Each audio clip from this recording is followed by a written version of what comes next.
قبل از اینکه درباره نوت، ریتم یا هر بخش دیگه‌ای از موسیقی صحبت کنیم، باید اول یک مفهوم رو بشناسیم، یعنی صدا. در واقع هر چیزی که ما در موسیقی میشنویم از همین صدا شروع میشه. اگر این موضوع رو درست یاد بگیری، بقیه مباحث تئوری موسیقی هم برات خیلی قابل فهم‌تر میشن. سلام، من آوا خالدی هستم و این اولین جلسه از دوره تئوری موسیقی به زبان ساده در کانال آوای سامان هست. در این ویدیو از پایه یاد میگیریم که صدا چطور به وجود میاد، چجوری به گوش ما میرسه، چرا بعضی از صداها زیرتر و بعضیا بمتر هستن و مهمترین ویژگی‌های هر صدای موسیقایی چیه. پس بریم که از اولین قدم شروع کنیم.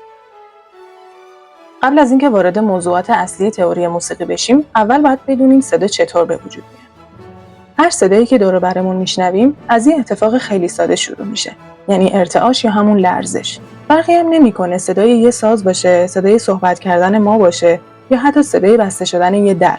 توی همه اینا اول یه چیزی شروع به لرزیدن میکنه. وقتی اون جسم میلرزه، هوای اطرافش رو هم به حرکت در میاره. این حرکت به شکل موج توی هوا پخش میشه و به گوش ما میرسه. بعد پرده گوش هم با این موج‌ها میلرزه و مغز اونها رو به چیزی تبدیل میکنه که ما بهش میگیم صدا. پس اگر بخوایم خیلی ساده روند ایجاد صدا رو خلاصه کنیم، فقط 3 مرحله اتفاق میفته: ارتعاش، موج و شنیدن صدا. تقریباً هر چیزی که امروز و در ادامه دوره تئوری موسیقی یاد میگیریم به همین روند ساده برمیگرده.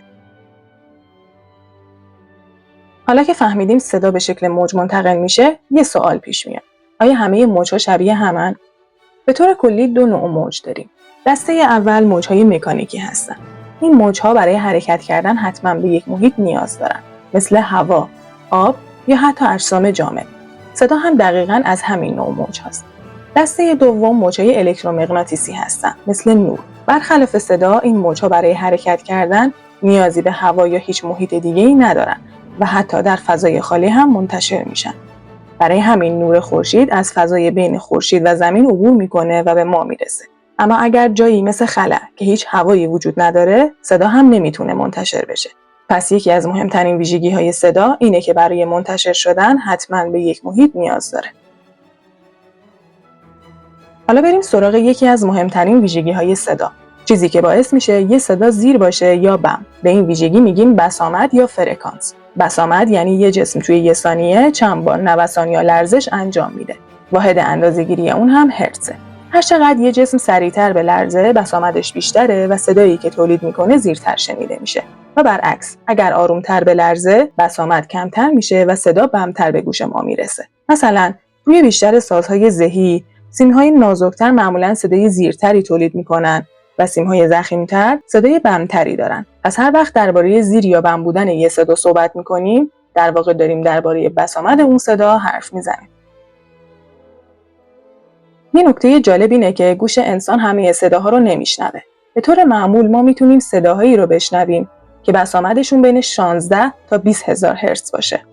صداهایی که از این محدوده پایین‌تر باشن فروصوت و صداهایی که بالاتر باشن فراصوت نام دارن و معمولاً برای ما قابل شنیدن نیستن.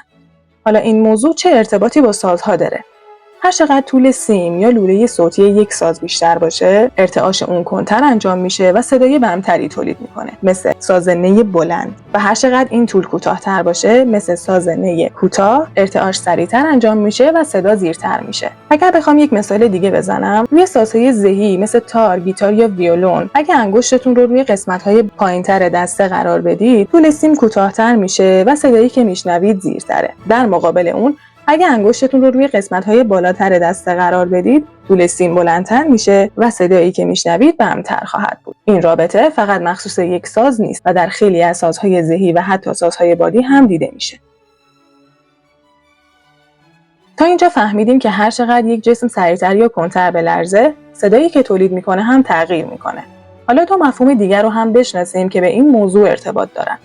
اول دوره تناوب. دوره تناوب یعنی مدت زمانی که طول میکشه یک نوسان کامل انجام بشه.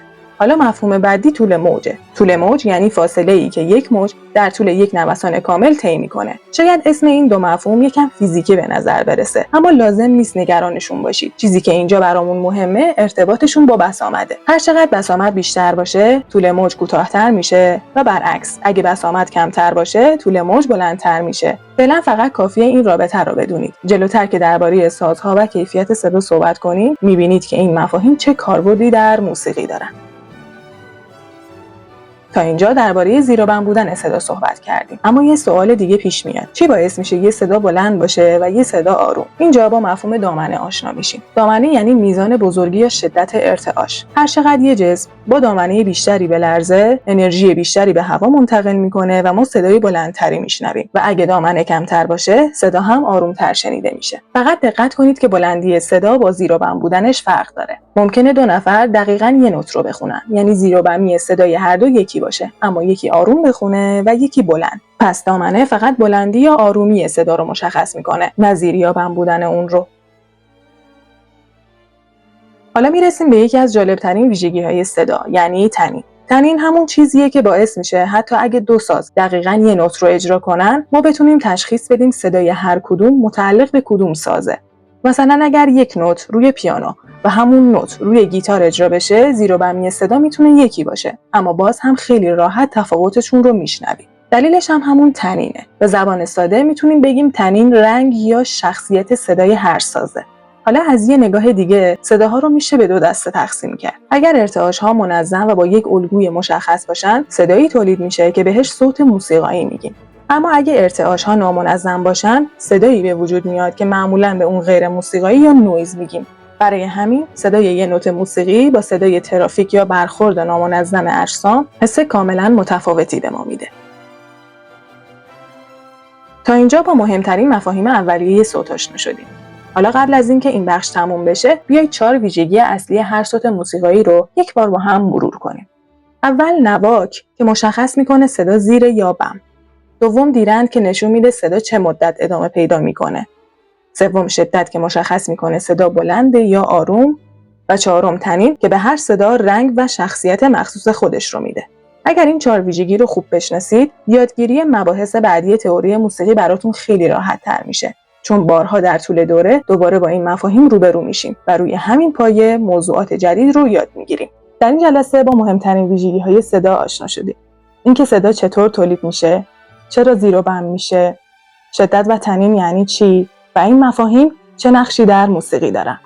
از جلسه بعد وارد نوت نگاری میشیم. یعنی یاد میگیریم که این صداها چطور نوشته میشن و چطور باید نوت‌ها رو بخونیم. اگر این آموزش برات مفید بود، حتما ویدیو رو لایک کن، کانال رو سابسکرایب کن که در جریان ویدیوهای بعدی قرار بگیری و اگه سوال یا نظری داشتی در کامنت ها برامون بنویس. تا جلسه بعدی، خدا نگهدار.